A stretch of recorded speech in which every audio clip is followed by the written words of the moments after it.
Welcome back, friends, to the latest and greatest in Into the Breach Unfair Difficulty Guides. It's your boy, CTP, and we've got Ralph Carlson ready to rock in the Mist Eaters. This is maybe the strongest squad in the game.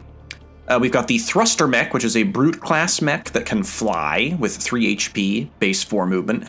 The Smog Mech, which is a ranged class, movement 3, HP 3, with Smoldering Shells and Nanofilter Mending. In many ways, it is sort of the core of the squad. It allows them to eat said mist. And lastly, a Science class mech, the Control Mech, with the Control Shot weapon that just forces enemies to move exactly where you want them to go. Also a Flying Mech with 2 HP and 4 movement. So, when you are comparing the Mist Eaters to the other squads in the game, you will notice that they are the only squad that has 2 flyers, and this is a big deal. They have unparalleled maneuverability, and 2 mechs with base 4 movement. So they've got a lot of inherent maneuverability and a lot of control. So looking at my islands, I've got all sorts of choices here. And the Mist Eaters have an inherent advantage on RST due to the presence of sand tiles. So I often like to begin my run on RST to maximize the value of their base equipment. Smoke normally prevents units from acting, and it is persistent. But if a Mist Eater mech moves onto a smoke tile, the smoke will disappear and they will repair 1 HP. This is an extremely useful ability. It is why they are called the Mist Eaters. So looking at my options, there's not a lot of great options here at the beginning. So I like to go with Defend the Train. This is a little bit risky, but I know I'm playing the Mist Eaters. I know how strong they are, so I'm not that concerned. The other weird advantage that the Mist Eaters have is that mosquitoes, those flying vec that produce smoke, are inherently less of a threat. The smoke that they create is in no way an impediment or an inconvenience. And indeed, they actually will wind up healing your own mechs involuntarily, as you just witnessed there. We're at full HP, so it didn't actually do anything, but it's still a goofy little noteworthy quirk. Now, the Thruster Mech and the Smog Mech, they do damage, they create smoke, but they are incapable of forcing the enemy to move. The only mech that can do forced movement is the Control Mech. Now, if the Force Swap from the Exchange Mech, back when we did the Bomber Mechs, if that is the most powerful 2-target forced movement weapon in the game, then the Control Shot is maybe the most powerful single target movement option in the game. I think it starts off moving a unit only 2 spaces, but as you upgrade it, it lets you move them more. You have final say over where they end their turn, as long as it is a legal move that the Vec is allowed to make. So you can't force them to go into water or off cliffs unless they are flying. And their movement is otherwise impacted by the restrictions of the movement they're normally capable of doing. So if you use Control Shot on a flying Vec, it can move anywhere within range. If you use it on a leaper, it will jump over obstacles, etc., etc. Of course, it won't work on burrowers. So we've got very good maneuverability on our own mechs. We have a single target, very flexible forced movement option. And then the rest of our kit is about creating smoke, which cancels out enemy attacks and is very powerful.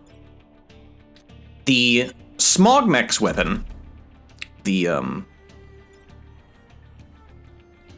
forget the name now. I will put it up on screen. It starts off affecting 3 tiles. The middle tile takes damage and is lit on fire, and then the 2 adjacent tiles get smoke on them. So, right off the bat, it is capable of potentially doing, multiple solves for 1 action. You could smoke and cancel out 2 Vex attacks, light a 3rd one on fire, maybe kill it. at the beginning of the game, it can one-shot 2 HP Vec. You know, it'll do 1 damage, and then the fire will finish them off. And against 3 HP Vec, it's still a very powerful tool.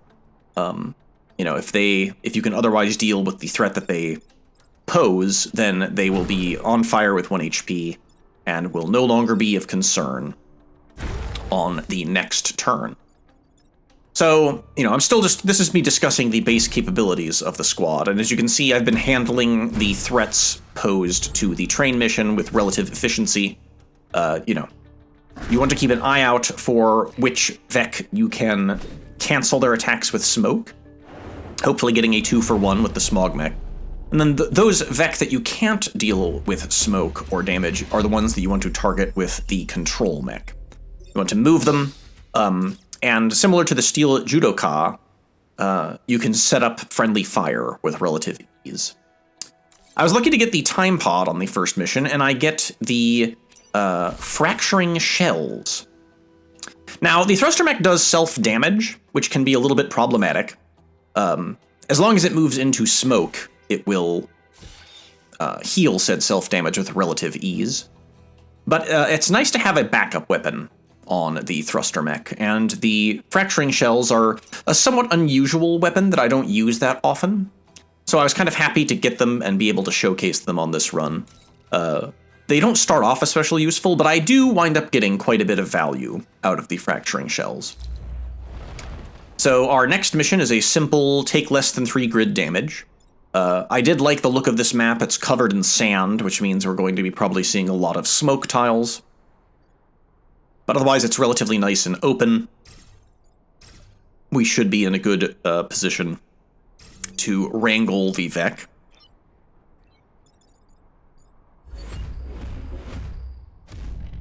I'd say if the squad has a weakest link at the outset, it's probably the thruster mech. It does self-damage, and the nature of its attack is very strange. It smokes and damages, and then it moves away from the target. It's got just kind of a bit of an unusual kind of setup to it. There are some rare instances where it is incapable of doing anything, but those are much more rare than the similar scenario that you might run into with the jet mech from the Rusting Hulks. In many ways, the Mist Eaters are like Rusting Hulks 2.0, and there was an argument to be made that Rusting Hulks were the best squad in the base game. So an improvement on an already strong squad tells you, everything you need to know. So look at that. With a single action from the control mech, we do a really nice multi-solve. We defend 2 grid tiles, and we set up a kill with friendly fire.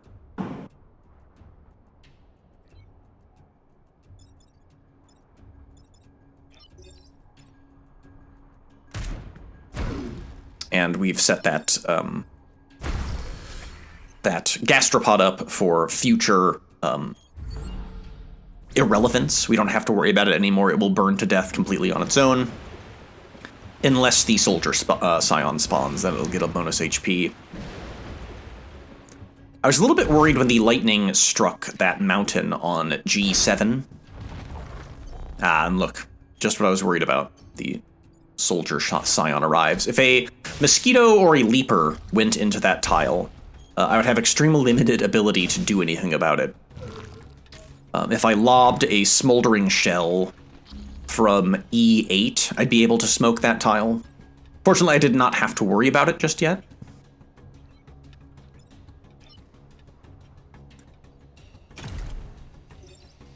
So, with the knowledge that that gastropod was doomed, if I simply kill the soldier scion, they will both wind up dying.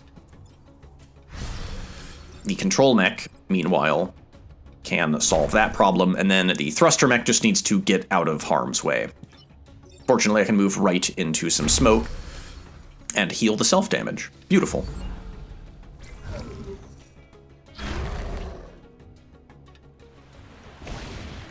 And thanks to the soldier scion's demise, we had multiple Vex perishing for us that turn, which was nice. We got a little bit of extra XP out of it.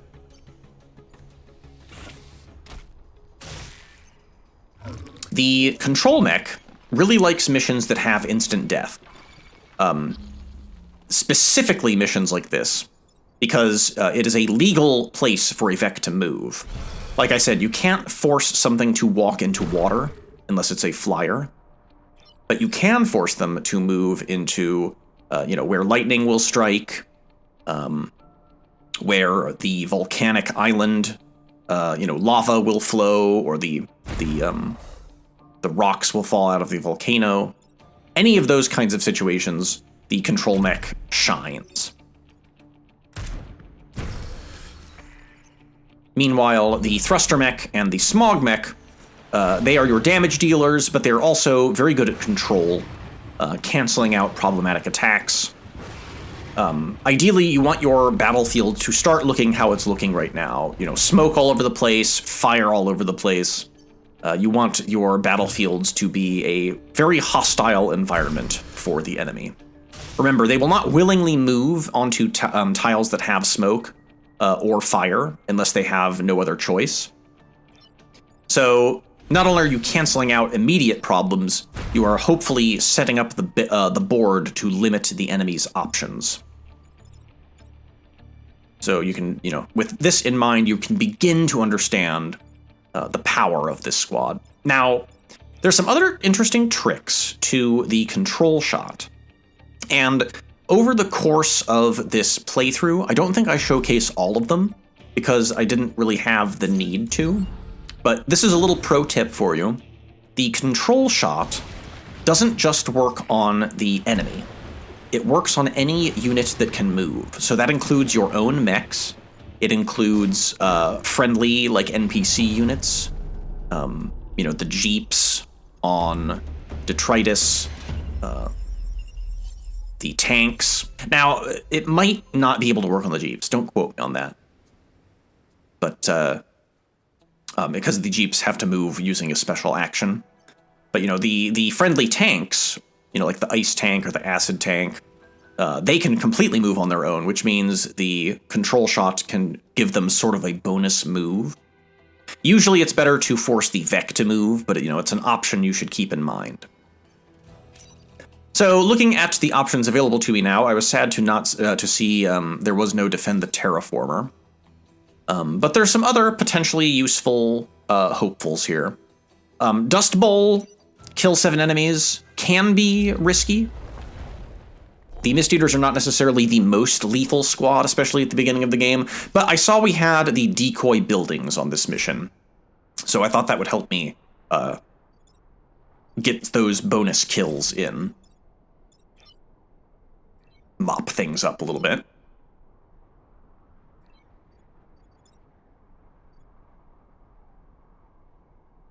You'll note that my first power core went to the control mech.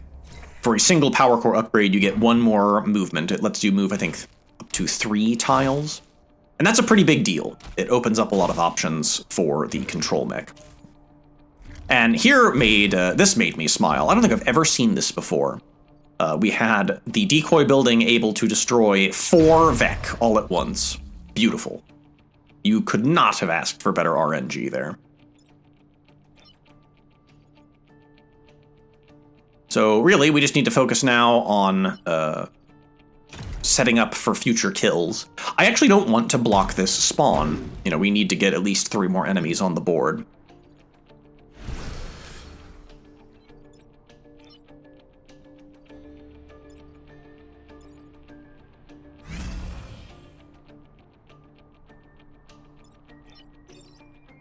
As you can see, the distance that the thruster mech moves determines how much damage it does.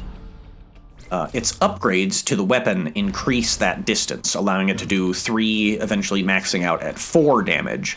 But it is contingent on it being able to move that full distance, which is harder to, it's easier said than done. If I upgrade the thrusters, I usually just do the 1 core upgrade, allowing it to go up to 3 spaces away. I often find that simply smoking the enemy, preventing it from acting, is the more important thing than dealing with the damage. So I usually don't prioritize upgrading that weapon Indeed, I often prefer finding a backup weapon or a replacement weapon, depending on what I get. And I was lucky to get a nice backup brute class weapon right off the bat. But as for the Smog Mech and the Control Mech, their weapons are just really, really good. And I will focus most of my upgrades into improving those weapons. So here I am setting myself up for mission success. We will have more than enough kills.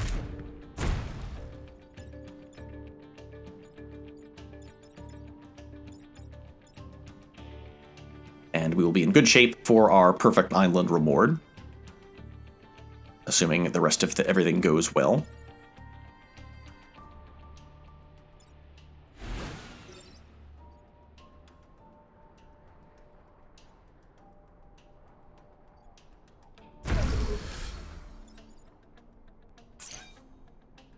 Our final turn will be a 3v3. It looks like we should be in real good shape. We kept the enemy relatively well bottlenecked. If that's even a verb.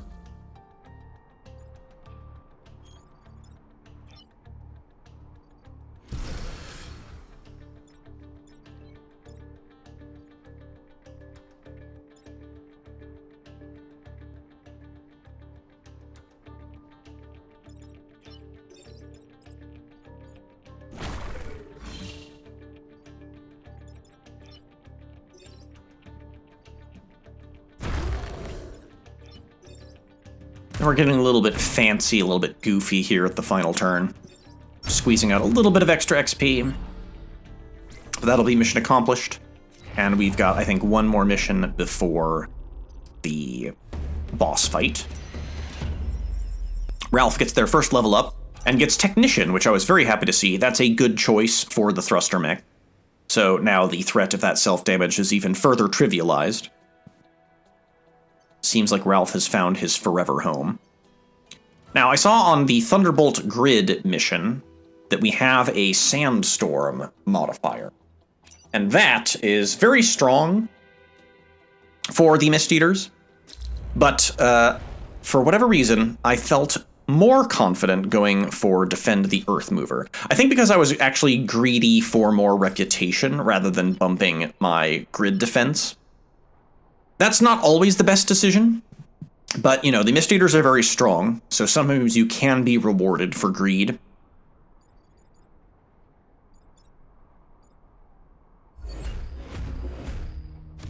I was perhaps a little bit worried about take less than 4 mech damage, but then when Ralph got Technician, I realized that we were in very good shape to see that mission through.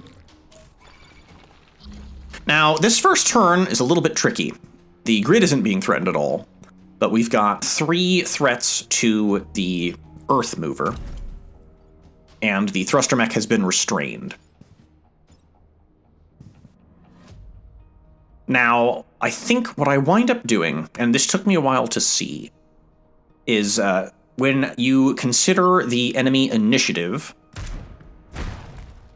the Alpha Leaper goes before the Alpha Gastropod. So using the Control Mech, I could have the Leaper kill the Gastropod for me.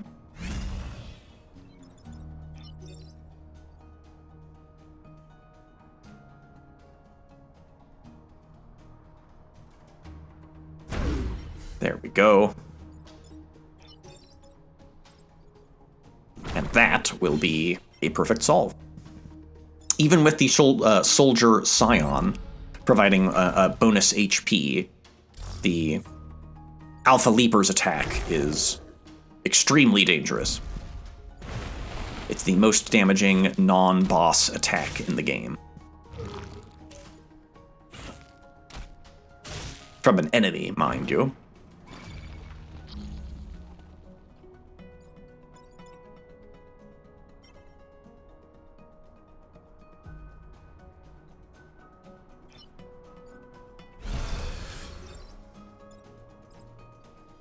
continue to have a good time abusing the Alpha Leapers for me. It's on fire and will eventually die on its own, so why not have it clean up the enemy for us?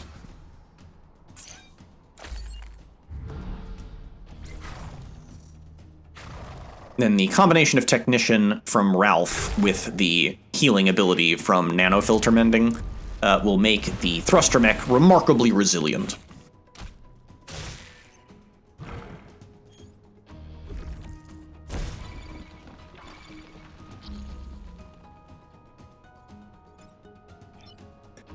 You can also see that the Thruster Mech does not mind too much about enemies incapable of doing webbing. The fact that it can always kind of get out of danger means it makes pretty good a bait target for enemies capable of doing webbing.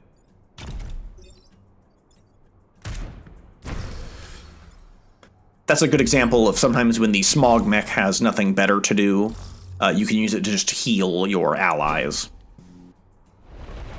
You know, Ralph went from 1 HP to full HP. Thanks to Technician and the Smog Mech's assistance. So it's our final turn, and we've only got 2 legitimate threats to the grid, so we are in good shape here. Just a matter of what XP can I squeeze out. Note that smoke will always exist, even on bottomless pit tiles.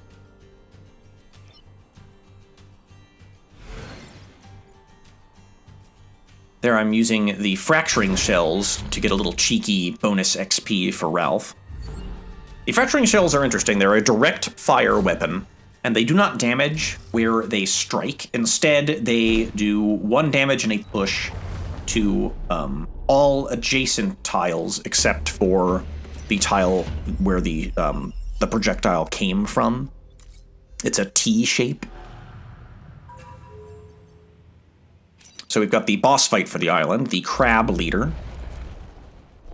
I know I stand pretty good odds of baiting the Crab Leader if I line my mechs in a row.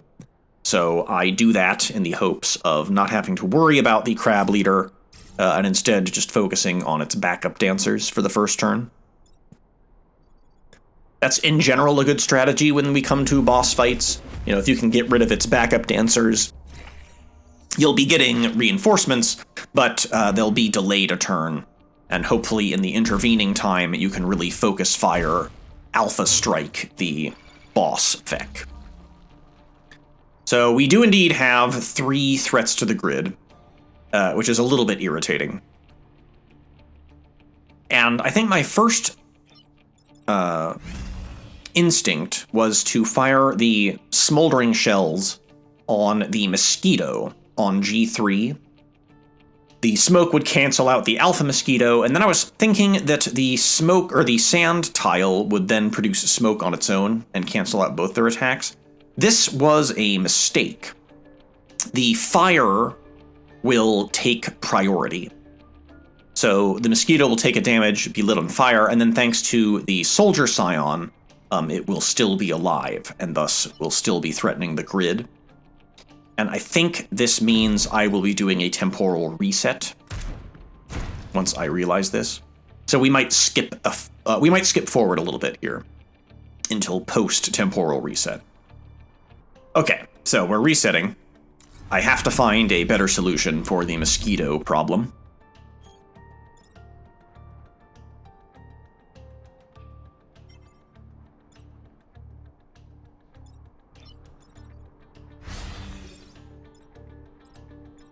So, with the initiative...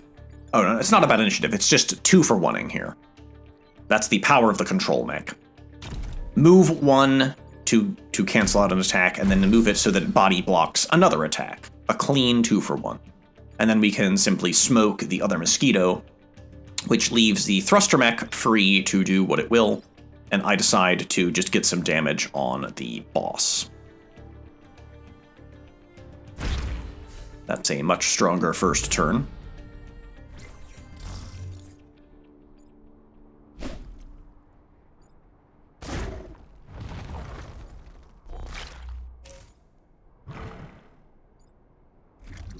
Unfortunately, we didn't get anyone killed, so we're at a 5v3 this turn. Fortunately, the gastropods can be mostly ignored.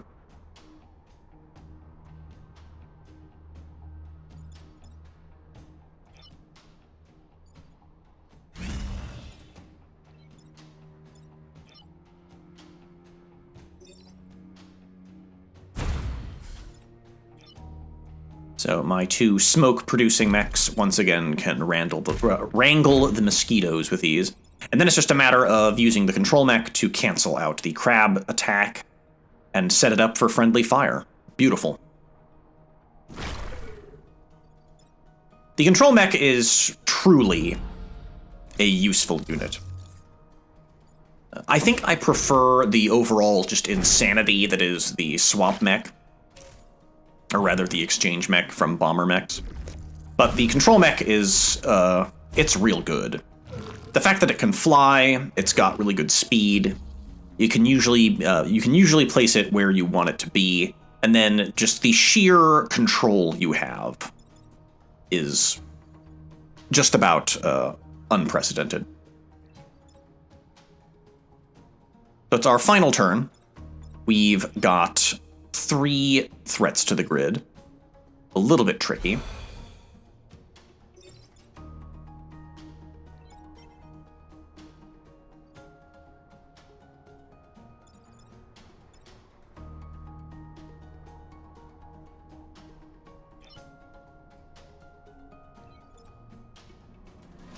I'm trying to observe, who can solve what for me. The thruster mech really can't do anything about the alpha mosquito on B7, so it's up to either the control mech or the smog mech. And I am, testing my positioning, trying to predict the outcomes of my actions before I commit to them. This is always, good best practices for playing on unfair difficulty.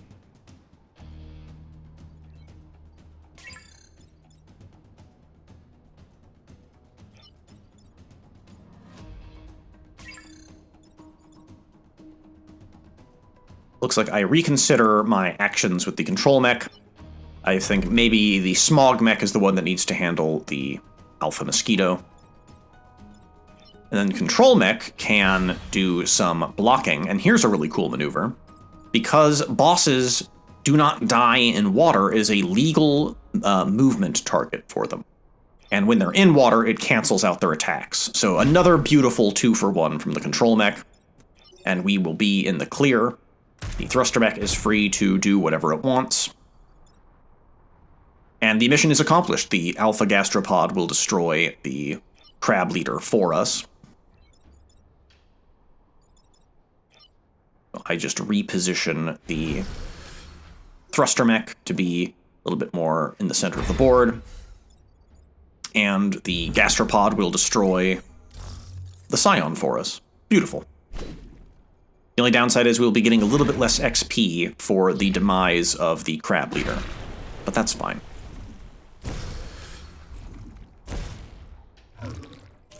So it's our final turn. And our final turn for RST. We've got 3 Vec attacking the grid and 3 actions to do something about it.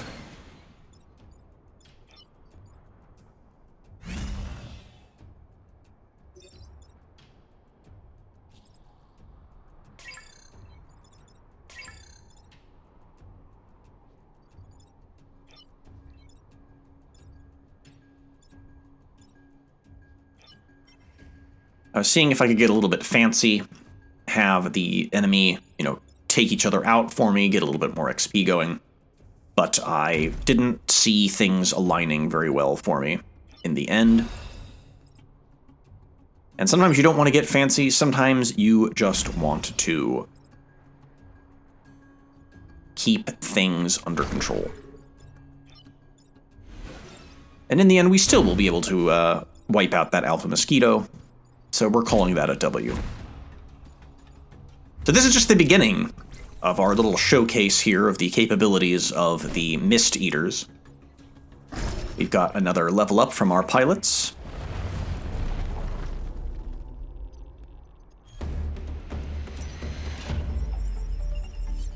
and we get Popular Hero, but I'm not too miffed about it because we have a perfect island reward coming our way. So we will gladly take Archimedes. As much as the guided missile is a really good weapon, I think we're in pretty good shape. And Archimedes can take the place of our starter pilot. And then the weapons available for sale aren't especially interesting to me, so I would rather just get power core upgrades right now. We'll be a little bit ahead of pace. We got some big upgrades. I think I put Archimedes in the control mech. Eventually, him being able to double move will be, I think, very valuable. And I believe what I wind up doing is simply doing the smoke upgrade and the final upgrade on the control shot. The smoke upgrade on the smoldering shells, rather. Which will put us in a strong position for the next island. And I hope you will join me for the next video. This is going to be a really cool run, I promise. So stay tuned and go ahead and hug your loved ones and give them a big old smooch on the forehead. And I will talk to you later.